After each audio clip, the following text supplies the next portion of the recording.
Questions 7 and 8 want us to graph the ln logarithms. So if I go to my y equals and type in ln of x, then my graph is going to look like this. So it pretty much looks like the other logarithms.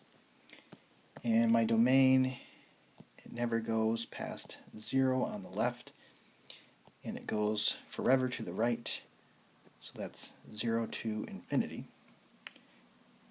And then I want to do ln of x plus 4, and this is going to be like this.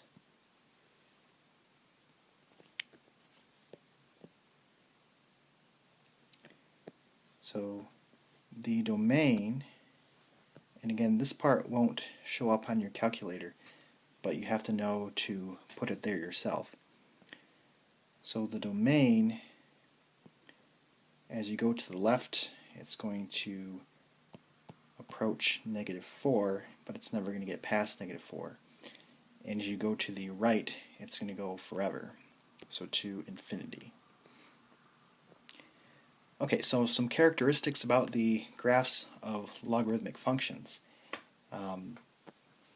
They're of this form, and b is called the base of the logarithm, and b has to be greater than 0, and it cannot be equal to 1. And the graph will look like this. So just like with the exponential functions, how there really wasn't too much variety in how they look, it's the same thing for logarithmic functions. So my domain is going to be 0 to infinity, as long as there's nothing like added, like in this one. The range, it's going to go as far down and as far up, so -infinity to infinity. There's going to be a vertical asymptote, and again, asymptote is just a fancy word for boundary. And that's going to be the y-axis. So what that means is this is forming a boundary, and the function's going to get close to it, but it can never get past it. And each graph will contain the points 1, 0 and b1.